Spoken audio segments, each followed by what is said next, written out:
I over one. It means long life, and this is how Sri Lankans breathe. Welcome once again to our series of online events. I see that most of you are here already, so let's go ahead and jump straight into the presentation. I'm Sunita, one of the Indian subcontinent and Asia specialists at Travel the Unknown. Thank you for joining us for today's talk. Sri Lanka is not just another island in the Indian Ocean. It brings in lot more than a fine cup of tea and beautiful beaches, even though these are amongst the best in the world. Look beyond the recent civil war and see for yourself how Jaffna and the north, Batticaloa and the eastern part of the country have developed and progressed. Immerse yourself in its rich history, from the ancient cities dating back to the 4th century AD to colonial towns with the Portuguese, Dutch, and British influences. Whether you are an adventure seeker, wildlife enthusiast, or a foodie, that also includes tea addicts. This little island has it all. Our speaker will shortly take you through this incredible experience called Sri Lanka. We are very pleased to have with us today Mahiru Fernando, Head of Travel the Unknown's Sri Lanka operations and an explorer by nature. Mahiru was determined from a very early age to traverse the length and breadth of Sri Lanka.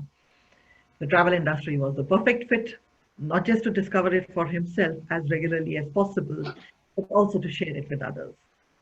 We have also heard his favorite dish is black pork curry, which he considers himself a master chef at preparing. Once again, we follow the usual format with some general housekeeping rules, followed by Mahiru's presentation. Thereafter, I will give some background on our tours, and then we'll have time for question answers. Please ensure your mics remain muted to avoid any background noise, and videos remain off at all times. You can send us your questions through the chat box, and we will take them up during the question answer round. Now it's time to mute myself and hand you over. Segments on. Thank you, and over to you, Mahiru. Hello, everyone. Good evening to all of you. Greetings from Colombo. It's been a nice day. Over here, it's 10:30 in the night. And so in October, usually it's still a little bit rainy, but we had a decent amount of rain during the daytime, but now it's settled down nicely. So thanks a lot, Sunita, for the nice introduction. And let me start off with the tagline, as you can see in the photo, Sri Lanka, where serendipity begins. So when I put this tagline, it was not just for the sake of putting a tagline. Serendipity, the word actually originates from Sri Lanka. The British writer who first invented this word took it off the word serendib, which was the term used to call Sri Lanka back then. And the reason, of course, like you see in the photo, it's the greenery. So this is more or less paradise. So keeping that in mind, let's move on.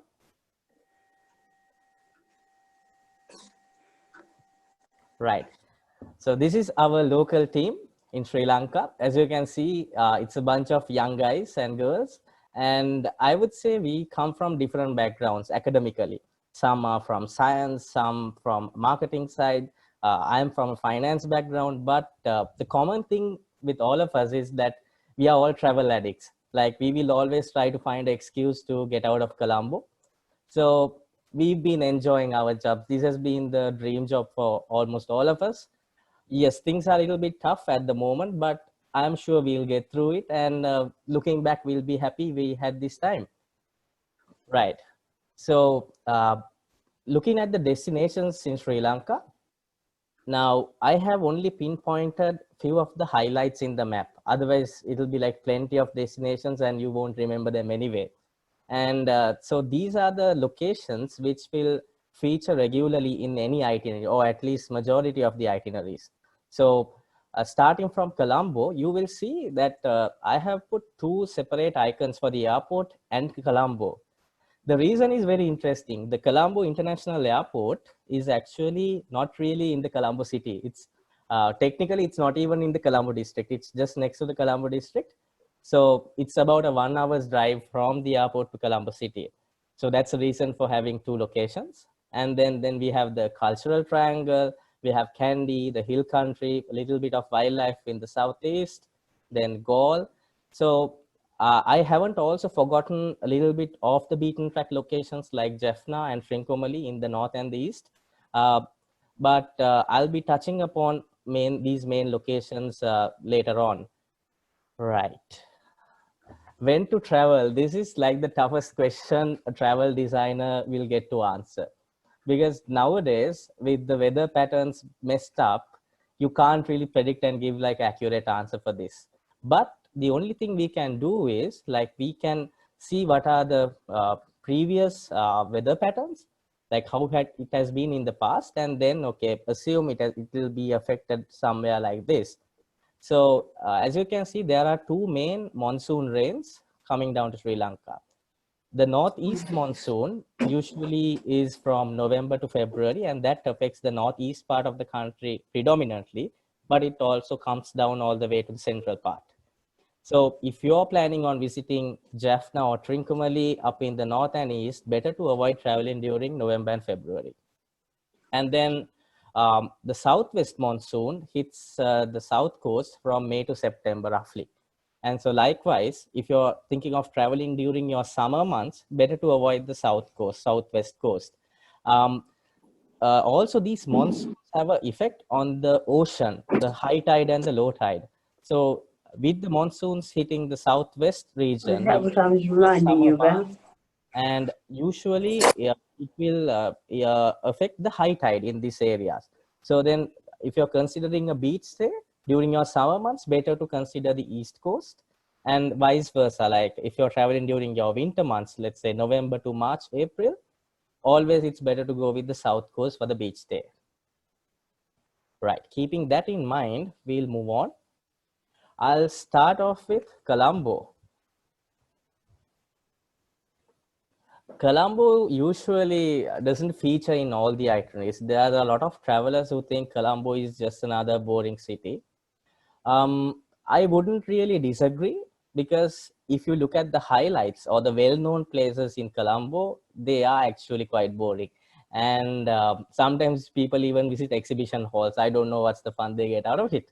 But so for Colombo, I don't even touch upon the highlights. We'll just forget about it. We'll move on straight away to a very interesting experience that we have, Colombo behind the scenes. So this we conduct with a personality, a young guy called Rashan. And this is not a city tour. Just forget the term city tour. This is not about it. This is something we, the locals, will do when we have some free time in the evenings. And to make it interesting for Rashan, the walk is never the same. If we do a walk today, the flow is different, but the places visited remains the same. So here we visit a vintage style pub, have a beer there, start off with that, then move on to the street food. The right bottom corner, you will see kottu roti. It's a local delicacy, and Sunita is a specialist in preparing this. Because you can't travel to Sri Lanka right now, we want to taste it, just call Sunita. And also you see a nice lady chopping her own kottu roti. So even this is possible because, you know, we are friends with the street food vendors. We also visit a few markets. So this is something I would do if I have a free evening in Colombo. And this is an experience I will recommend for anyone. Anyone would enjoy it. Colombo through an artist's eyes. This is a very niche experience. I won't say this is everyone's cup of tea. This is for those people who are really interested into art and who wants a little bit of insider's view to interpret the artwork. So we have a nice personality, Mr. Michael Anthony's, who will be taking you along. So yeah, keep in mind, this is for the art lovers. Mother's curry and gin tonics. So when you see the food photographs, don't think that this is a cooking demonstration. This is not. This is more of family time, you know. Yes, there is a little bit of cooking involved, but mostly it's a meal, having a meal with a family, a real house in Colombo. As you can see in the photo, it's not like a rural house, it's a modern styled house. And Surangi is a lovely lady who will cook for you. While cooking, she will, you know, have a chat with you, explain about the local traditions, interesting topics like arranged marriage, you know, which is very common over here, still in Sri Lanka. And then you sit down and have a nice meal together. That's it basically. And the location, although this is in Colombo, this is in the suburbs of Colombo. So keeping in mind the airport factor, this is actually a lot closer to the airport, so works perfectly as a farewell meal at the end. Okay, now we move on to the cultural triangle. Like the name suggests, this is the area which has a lot of cultural sites. Most of them are UNESCO World Heritage Sites. So we'll move on to the highlights. I have all the highlights in one slide so that, this doesn't become a history lesson for you.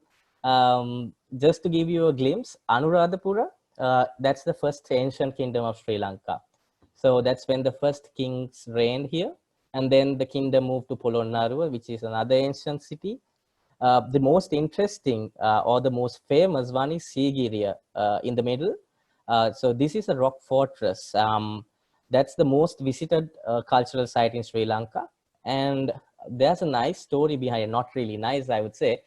So the King Kashyapa who built this, he was the younger brother of the family. And then he wanted to take the reign from his elder brother because after his father, his brother will become the king. So Kashyapa killed his father. He tied him to a wall and put clay over him. And then he just escaped and he came to Sigiriya, the rock fortress, and built it. So there are few arguments from people who say like King Kashyapa actually didn't build it because someone who is living in fear that his brother will come and kill him will not be able to do such an architectural masterpiece. So there are two arguments to it. But so the predominantly people believe King Kashyapa built it himself with his people.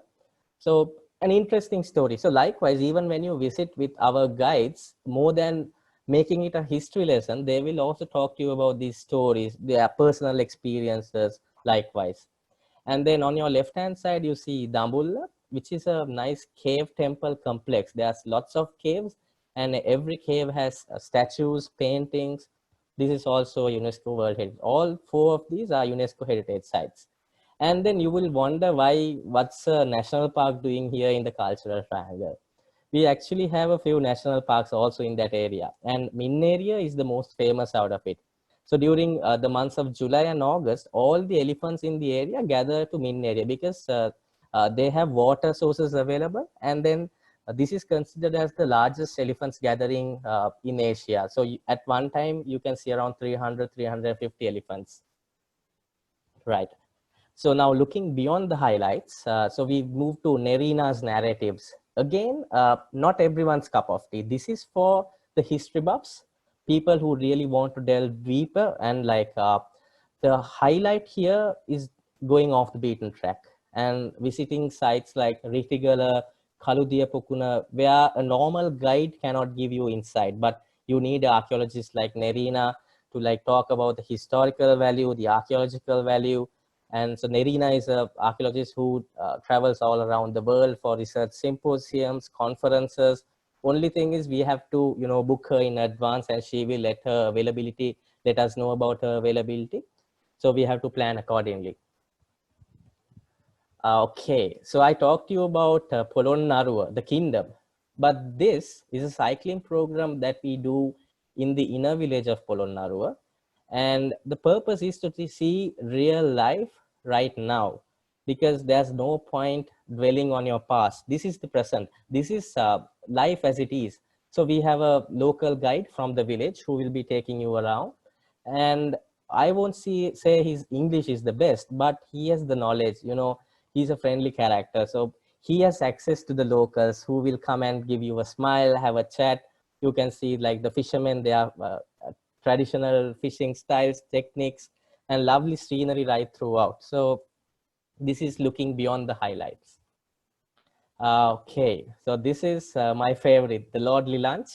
One thing is, it's not easy to impress us Sri Lankans with a rice and curry, because it's something very common to us. Normally, we at least have rice and curry for one meal for a day. But the maximum number of curries we will have is 5 or 6, let's say. So this is an experience in a local restaurant bordering a paddy field with lovely views, where you get like a buffet of 20 curries. Normally, I don't like buffets, but this was something special. When I went and tried it out, every curry, every single curry had like a distinct taste to it, and they make sure that the menu is well balanced. So it did impress me. I served like 3 times, so definitely it's something special. With that, we move on to Kandy. Kandy is also technically a part of the cultural triangle. The cultural triangle is Anuradhapura, Polonnaruwa, and Kandy. So all the cultural sites are located within that. But we have a separate slide for Kandy for 2 reasons. One thing, it is so special that it deserves a special mention. And the other thing is like Kandy as a location acts as a connector or a bridge between the cultural triangle and the hill country. So coming down to Kandy, the main highlight is of course the Temple of the Tooth Relic, which you see in the photo. And Kandy was the last kingdom of the Sri Lankan kings. So I'll tell you a little secret. I hope there's no one from Kandy joining us in the audience. They won't like this. So people from Kandy, even now, they are a little level-headed or big-headed, as we tell. Because the reason is now, when the Portuguese and the Dutch invaded Sri Lanka, they only took control of the coastal regions of the country, around the country, but they didn't come inland. But when the British, they were smart, so they got hold of the entire country, and Kandy was the last region to fall. So then, you know, people in Kandy still have this attitude saying we were the last to give up. So, but don't go and tell it to anyone from Kandy if you have any friends from there. So this is the Temple of the Tooth, the one and only highlight of Kandy. And the tooth relic of Lord Buddha, it played a significant role from the history of Sri Lanka, because anyone who had the hold or the control of the tooth relic, he was the king basically. So this is the place where it was kept ultimately when the kingdom fell, and then of course where it is still kept. And what we recommend to our travelers is like, try to visit during early morning or late evenings, so that you can join the daily puja ceremony, which is quite special. As you see in the photograph on the left hand bottom corner, it is very colorful, and you know, with the traditional candy and drumming, it's lovely. Now again, looking beyond the highlights, we believe that Kandy deserves a stay of 2 nights, because it's not just about the temple. So here we do a nice cooking program. This is a full-on cooking experience. So you visit a local house, then go to the local market, grab some vegetables from there, come back. So then Krishanti takes over the cooking part. She's the lovely lady in the middle of the photograph. And so the best part is you cook the authentic traditional way, because now when you're cooking curries, you ideally should cook it on clay pots and also on a firewood stove. Now us who are living in the city in Colombo, we cook it on gas cookers, but I won't say the taste is the best. To get the right taste, you need to cook on these clay pots and the firewood stoves. And finally, after the cooking, you have like a family lunch. And these family members, they are not the ones I told you about earlier. They are not big-headed or level-headed. They are very humble and very hospitable people who will welcome you anytime. And there's something very special about this house. As you can see on the photo on the left-hand bottom corner, there are 4 generations living in this house together. In Sri Lanka, actually, it's not very rare to see 2 generations or 3 generations living together. It's common, but to see 4 generations in the same house, that is something very, very rare. So, okay, let's move on to the next program. This is, we call the Weavers of the Kandyan Kings. This is an experience that we came up with very recently after doing a lot of research and, reading about history. So we found this village called Talagune, which is about 1.5 hours drive away from the city of Kandy. The special thing about them is there are patterns that they weave. So those patterns come down from the traditional king's days. So this is the village which used to weave for the kings. And so the techniques of weaving is pretty much similar to any handloom weaving, but the patterns, you can't find them anywhere else in the country.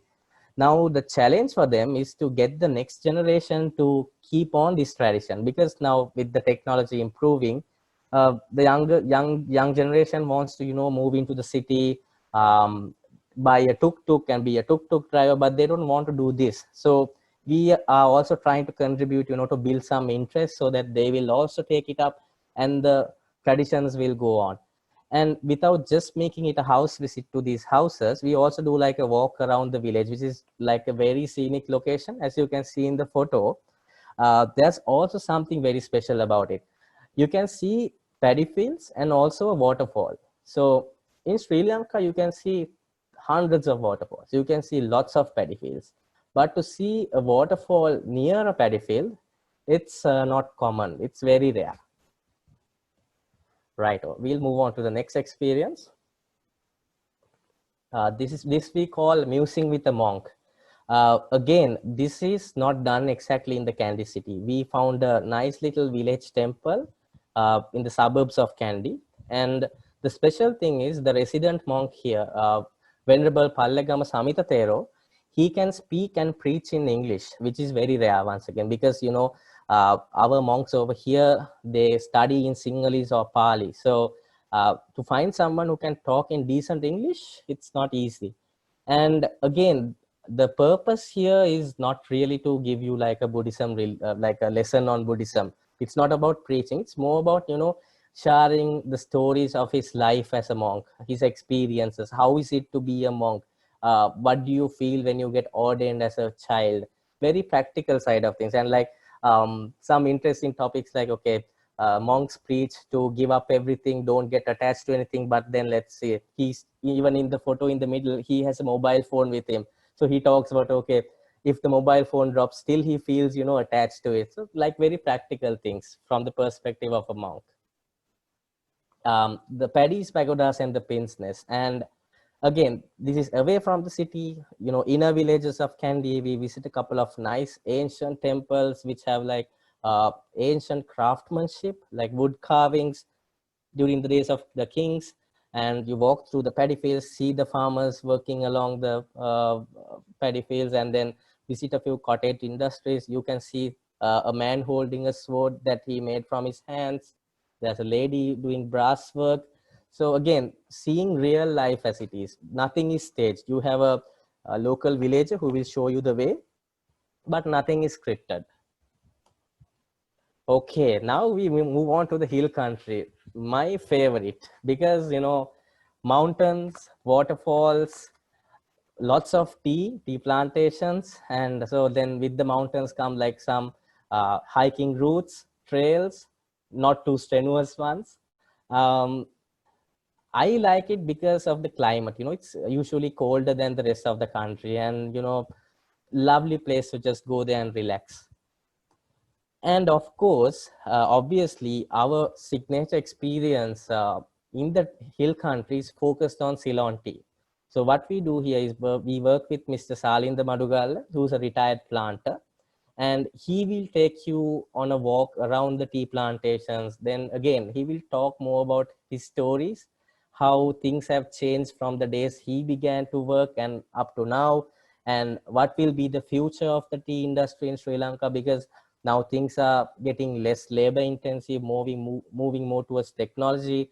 Then you will get to meet a few tea pluckers on your walk. They are doing like a very backbreaking job, very tough life.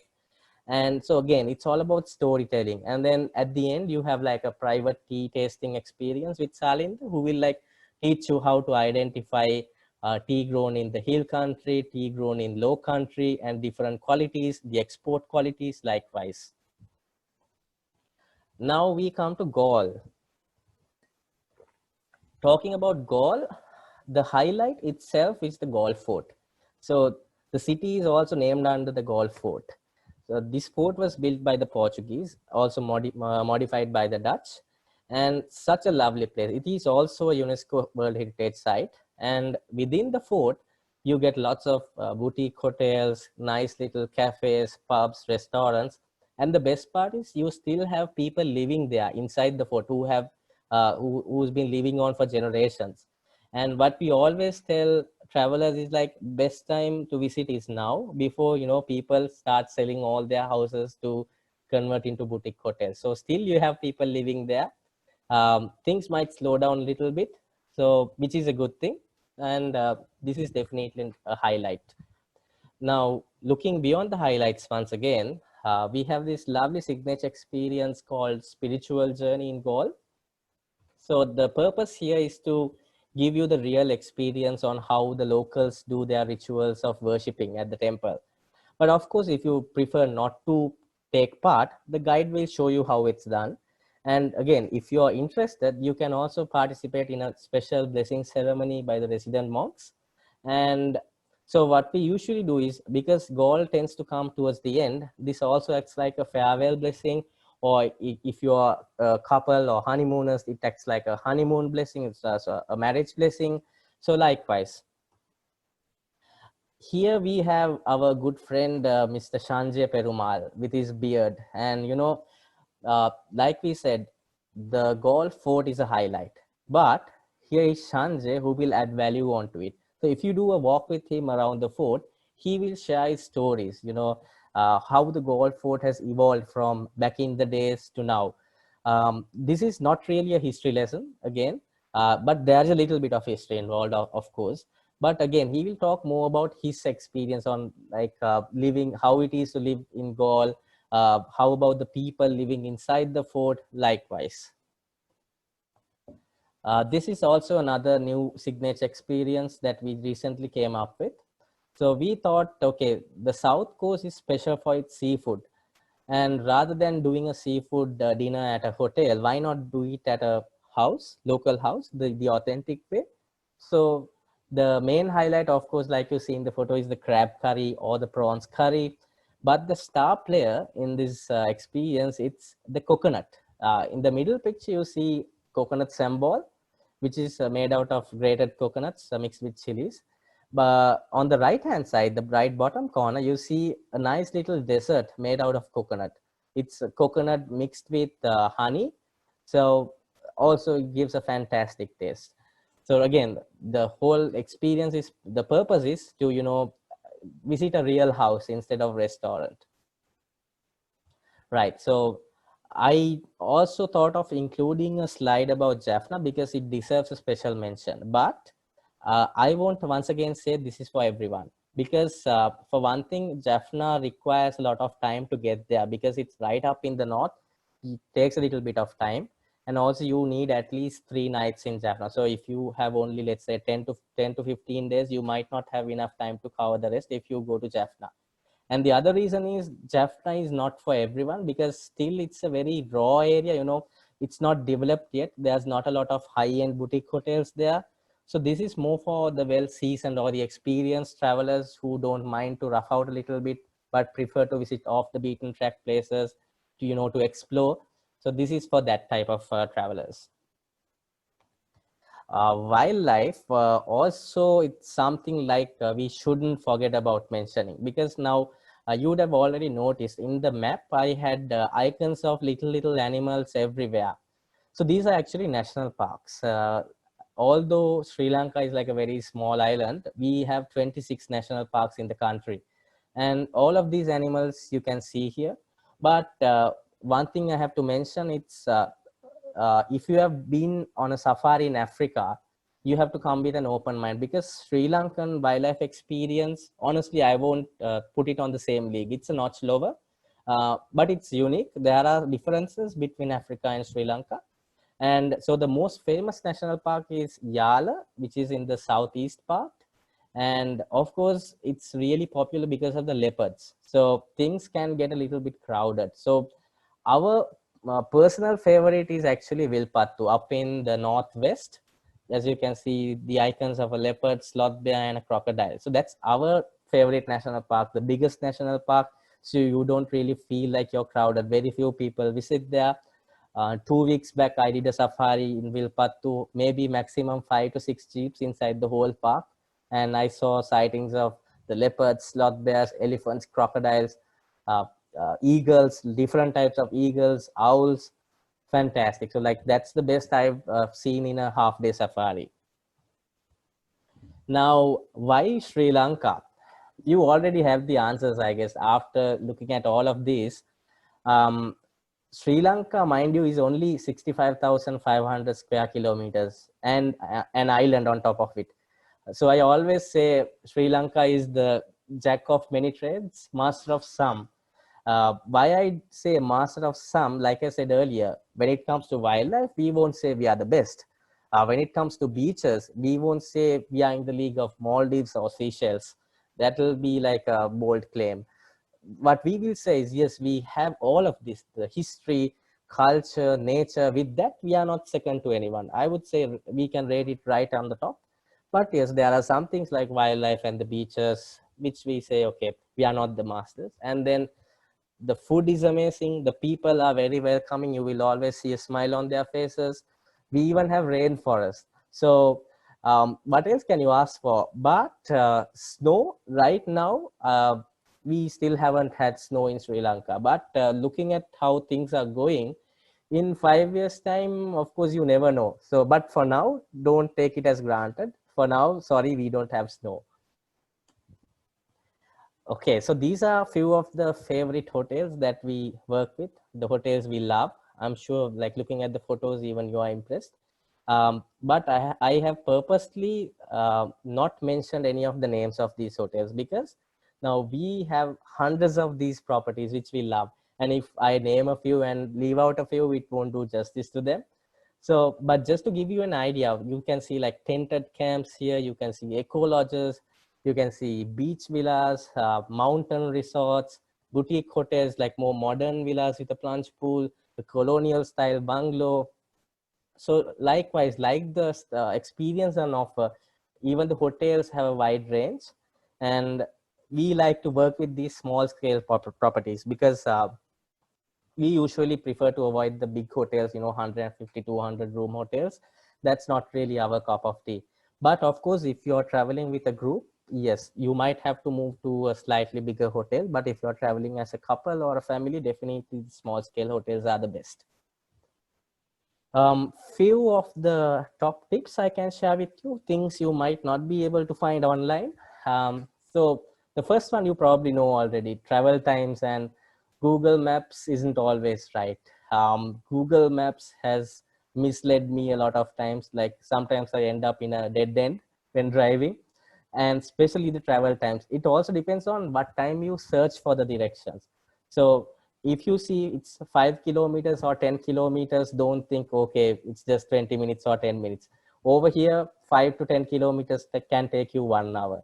So be prepared for the traffic, especially when you're visiting the cities like Colombo, Kandy, and what to avoid. We call these the usual suspects, the spice gardens, the village tours, the city tours, all of these are super touristy. Better to avoid them. Like when you have real villages, which is not scripted, why do these, village tours or the city tours, the tuk-tuk scams and everything involved with it. And also we definitely discourage you from taking any elephant back rides because the animals are treated horribly, and this is not something we can, recommend with a clear conscience. We like to sleep peacefully. And also the elephant orphanages are pretty much the same. Whatever name they come under, it's all there for the money making purposes, and we don't really recommend a visit to there because they do like in-house breeding, which you ideally shouldn't do in an orphanage. So lots of things, lots of question marks, so better to avoid. And like you see in this photograph, the hill country can get a little bit cold, especially in the mornings and the evenings. The temperature might even drop below 10 degrees. So better to keep that in mind when you're doing your packing. Okay, then. So with that, I come towards the end. I will now hand over to Sunita, who can take over.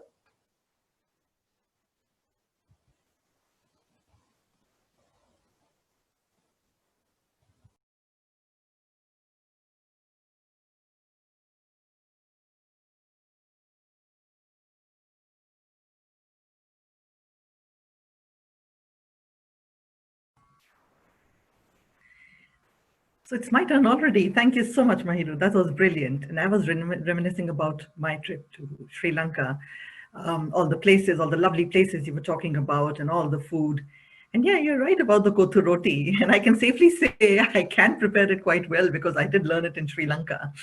So yeah, now it's time to go on to our tours. So, oops, I jumped too fast. Now, we offer not too many group trips because the focus is more on private and tailor-made tours. It's basically around clients' experiences, what they want to add, how long they want to travel for. So we can actually customize and put together trips. But talking of group tours, the first one is Hidden Sri Lanka, which, as the name suggests, takes you to see the rural life in the lesser seen parts of Sri Lanka. But other than that, like, you know, it also covers all the must-see highlights of the country as well as the offbeat bits. We offer two departures for this trip in March and in September. And then, of course, because of the wildlife, so many national parks there, we do offer a Wildlife of Sri Lanka tour, which covers most of the national parks there. While the wildlife may not be very exotic, but then two of the parks, Vilpattu and Yala, do offer opportunities to see leopards. There is amazing bird life in Sri Lanka, and you would find them in all the parks apart from free roaming elephants. So that is something we offer in March as well as in October. Then we have a private tour called Essential Sri Lanka, which is mainly for first timers who would like to enjoy the highlights. So it takes you to the cultural triangle, to the tea plantations, national park, as well as the beaches. So like, you know, it covers everything there. And then other than that, as I said, you know, we can offer you trips to the northern part of the country, to Jaffna and around, and we put them all together as customized trips. Some useful information on Sri Lanka. They're 5.5 hours ahead of GMT. Sri Lankan Airlines fly direct from UK, many countries in Europe and Australia. An e-visa is required by most nationalities to travel to Sri Lanka. It's an online form and a very simple and hassle-free process. So very, very easy to do, unlike other visas, which can sometimes put you off. The Sri Lankan rupee is their currency. ATMs are available in all the major towns, but credit cards are also widely accepted in the country. Sri Lanka is an all-year destination, and but as Mahiru said, like, you know, it is nowadays it's really, really hard to say with weather patterns all over the place. But typically, you do get a monsoon during April to June and a receding monsoon from October during October and November. And this time of the year, like, it affects the western part of the country, but then the east coast is clear, so it kind of alternates. But other than that, yeah, I mean, you can still travel. It doesn't really stop anything. It's not, the rains are not the showstopper, really.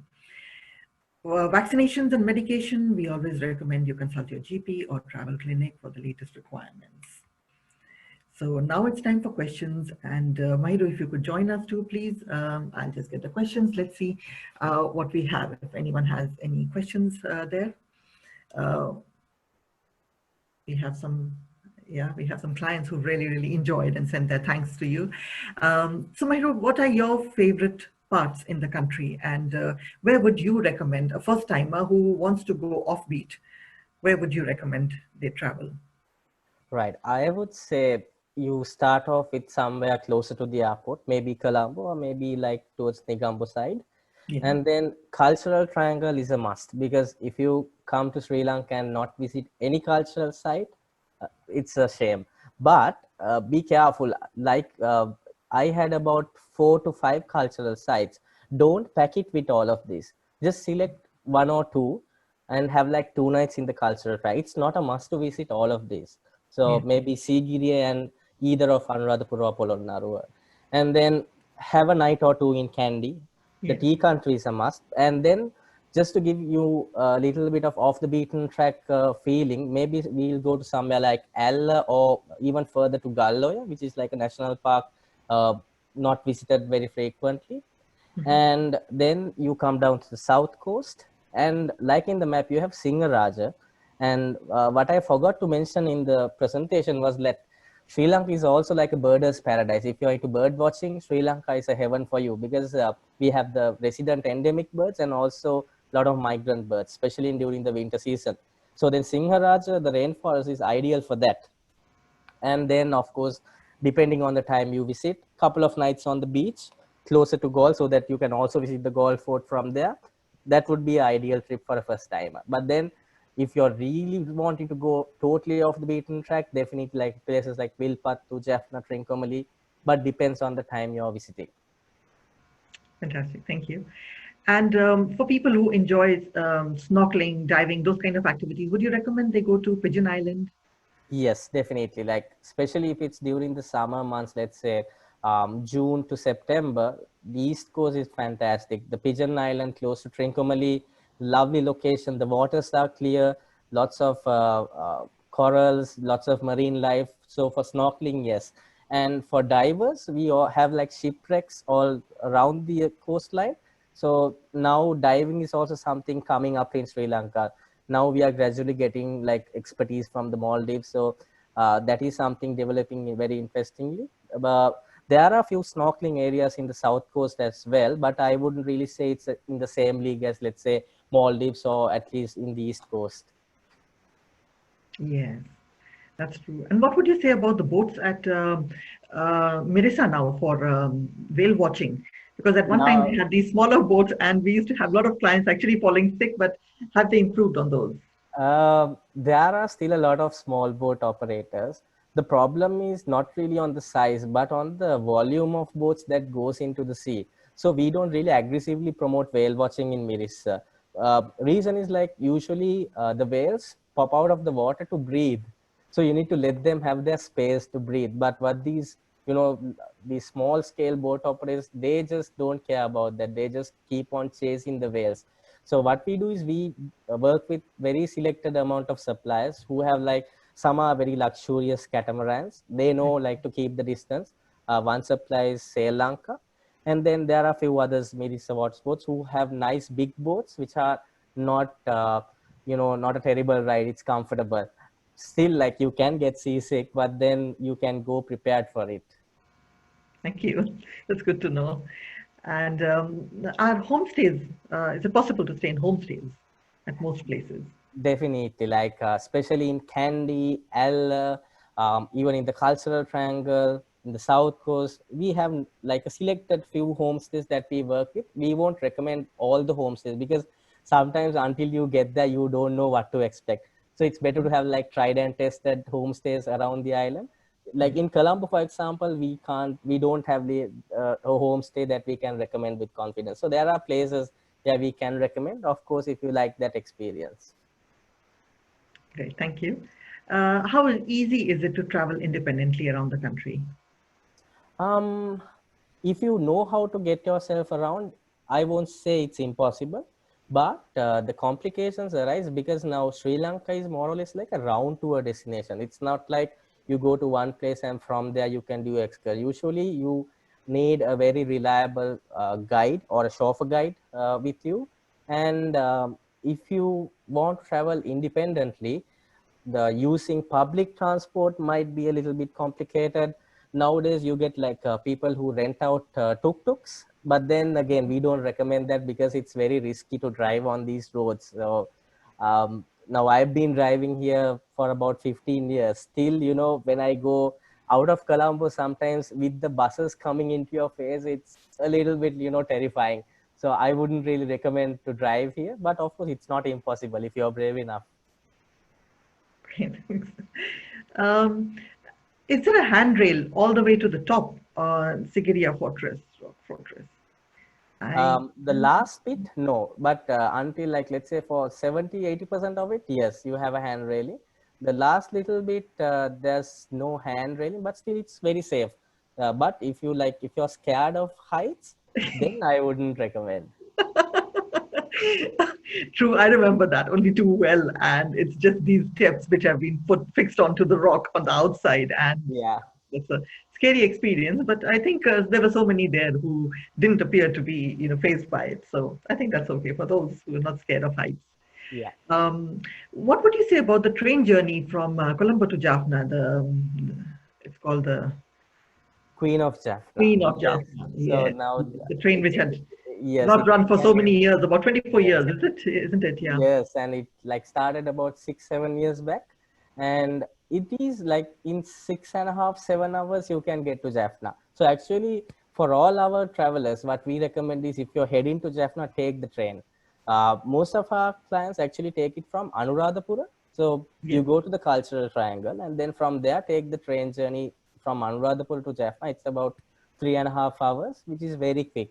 And then what we do in Jaffna is a special thing. We have the local guide from Jaffna itself, because Jaffna has been, disconnected from the rest of the country for a long time. So if you want to explore Jaffna, you ideally need someone from Jaffna to guide you along.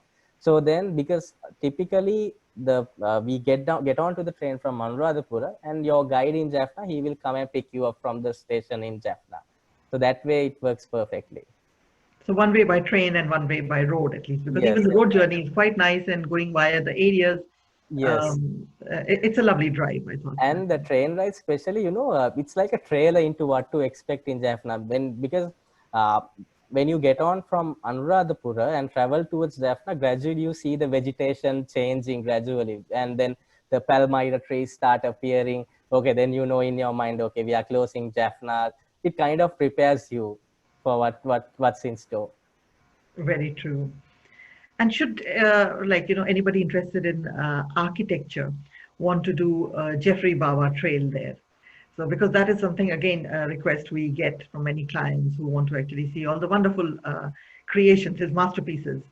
You can put it together, and how long would you recommend? I would say 2 weeks. So then you have very selected places. If you're going through the trails of Jeffrey Bawa, or even like his students have done some nice creations. So then if you have 2 weeks, you can cover pretty much all of it. And then definitely we can tailor make it like accordingly. We'll see, okay, what type of architecture you like to see. Is it only Jeffrey Bawa's, or do you want to see other types of architecture? Likewise, so then best is to talk to Sunita and she'll get the job done. And another question is why avoid villages or city tours? Um, One thing, it's boring, and the other thing, you will be doing it with hundreds of other tourists, and it's very mainstream. Sometimes, like in the cultural triangle, there are concerns about how they treat the animals, because now a traditional form of traveling is the bullock carts, which uses a bull to take the cart. So then how they are treated is not right. And like when you have real inner villages where real life happens, why go to a place which is completely staged up? And like even what they cook on those the buffets served there, it's like very watered down versions, very touristic, not something you will enjoy when you look back at your tour. True, unless there's something very, very outstanding which is not to be missed.